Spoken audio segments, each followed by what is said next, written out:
Good morning and welcome to Cappin at the Spa. I'm Saratoga Geeze, and we're live on Quivik Drive in cloudy and overcast Saratoga. Fun Whitney Day yesterday. I have with us Exacta Box Bobby. How are you? I'm doing pretty good, Geese. How are you? I'm great. We also have a live audience. How are you folks doing? Hey, All right, all right. So you seem to have a little smile and a little beverage in front of you today. You know, had a good day yesterday. Got the first winner of the meet a little earlier in the meet than we did last year, so got to celebrate a little bit. Very good. And was that in combination of some larger scheme wager also? Yes, the Cappin at the Spa crew hit the late pick 5 yesterday at Saratoga for a nice hit. 4,500, I believe? 4,500. Well, hey, folks, it pays to be in the backyard with your buddies because you can make some cash. Last race was pretty wild yesterday. Get Mother a Rose, one of our other selections, 23-1. Another disastrous trip. Turns for home, has the rail, has a chance to come through and win that race for a $17,000 pick 5 and gets stymied again. So, God willing, we can get this horse at the end of the meet at a price. But that would have been a crazy end to the day, but still a very profitable one for our Cappin at the Spa fans. So, with no further ado, let's get ourselves into today's racing, and we're going to go to me. How about that? Let's go to me in race 4. So, race 4 is the lowest class level in the entire, on the grounds here at Saratoga. State bred maiden, 25,000. It's sort of a war of attrition with some of these horses. The par is a 69 in this race. There basically isn't a horse that's run a 60 in the last 6 months. So when you have a race like this with some proven horses that can't win, you want to try to look for a horse that's only run once or twice and may have some, some improvement coming. So, horse I'm looking at is the one, JP's Song at 8-1, John Terranova, Luis Saez. Horse ran July 11th in a state bred maiden 25, same class as this. Went off at 11-1, ran 6th in that race, but had the one hole and went to the lead. And was in the lead probably till the top of the stretch, a little past that. So there's a big factor in racing called speed and fade first time out, and then the horse is going to make a significant improvement second time out.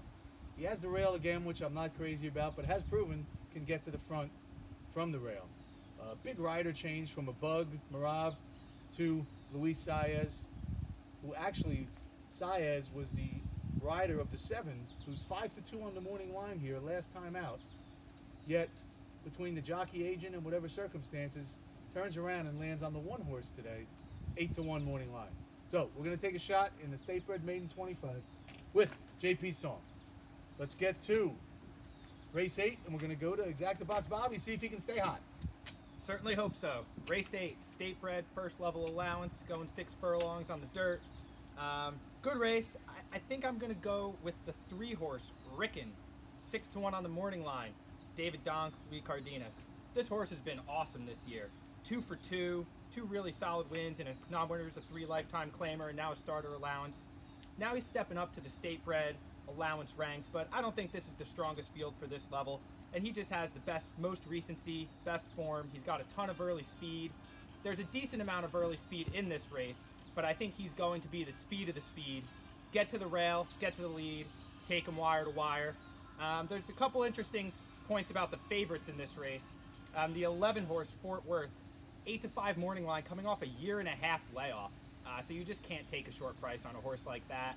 And then the 6 horse, Gandy Dancing, for Chad Brown and Castellano, so that horse is going to take money with the connections. I watched the replay of the Mike Lee. Horse just didn't break and didn't have much of an excuse. So I think some of these other horses have some issues with them. They're going to get overbet, and we're going to get a nice price on Ricken. Excellent, I like it, and that's just a proven fact, a horse like Fort Worth. Listen, the horse is going to be the favorite. Can he win? Absolutely, but you just cannot bet a nickel on a horse who hasn't run in a year and change in this situation. So let's go to race 9, and Bobby's got another selection for us. That's right. So race 9 is the Birdstone Stakes. 1 3/4 on the dirt. 3 turns, marathon distance, about as far as horses run here in the U.S. Scratch down to a 5 horse field here, but I still think we can find some value with the longest price on the board, which is going to be the 2 horse, You're to Blame, for Pletcher and Johnny V at 12-1 on the morning line. Now with the scratches, we probably won't get 12-1, but I think he will be the longest price, and we should still get maybe 7 or 8. This horse has been bad this year, no doubt about it. Run 3 times, hasn't really come close, but I think you can make excuses for all of them. Came off a 6-month layoff in the Hal Hope against some pretty good horses. Didn't run there, was a little overmatched off the layoff, going a little shorter than I think he prefers. Then his last 2 races were both on a sloppy track, and this horse hates the slop. He's 0 for 4, has never run well on a wet track, so keep an eye on the weather forecast later today in Saratoga. As long as the rain holds off and the track is fast, I think You're to Blame has a big chance to get back to some of his earlier races on his form in 2019 and 2018. He has a bunch of races going 1.5 miles or further that put him right in the mix here. In terms of the other horses in the race, I think Rocketry's best days are behind him.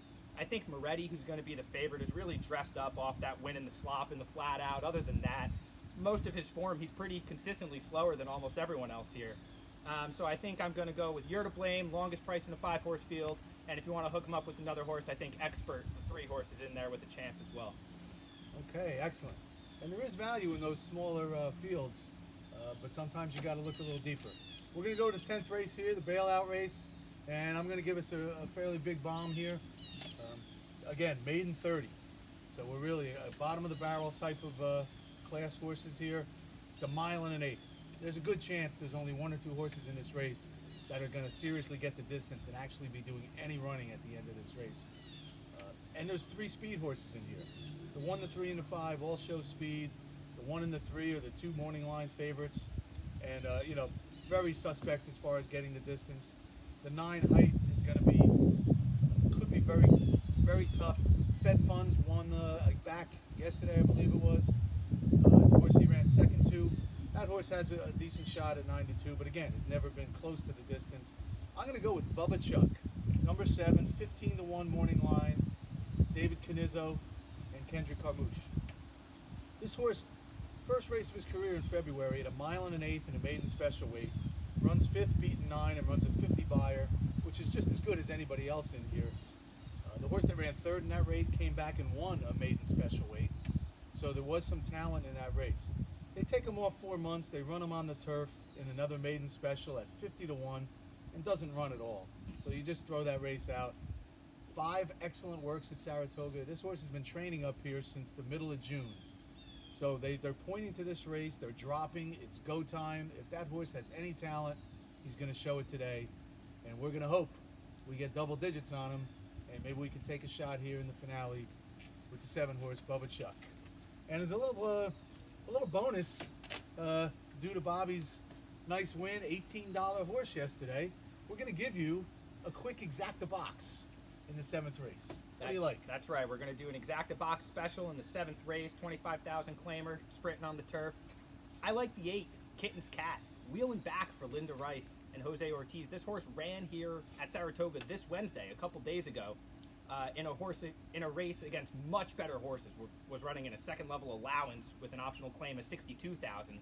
Didn't run in that race coming wide, but now is coming back on short rest, and Linda Rice has great numbers coming back off short rest. 37% this year, 1 to 7 days. So looking for Kitten's Cat dropping back in class to get a nice piece here, and then I'll kick it over to Geeze for his horse to fill out this exacta. All right, and we're going to take a shot with the speed horse, the 1-horse Duncastle, 8 to 1 on the morning line. Ran a very bang-up second last race at Monmouth Park in a claiming 22. And you know, you may say he's moving really up in class here, but Monmouth, if they have anything down there, they've got good grass sprinters. They run good 5-furlong turf races down there. So the horse that beat him, Spike Sherrill, is a good horse. And this horse fits, and he might be the lone speed. So we're going to take a shot with the speed horse and the Linda Rice horse and see if we can click with an exacta here and finish out the day and see if we can have a great day today. And let's thanks to our studio audience. Coming out. Go. Gonna have another big day today, and here's hoping today is your day.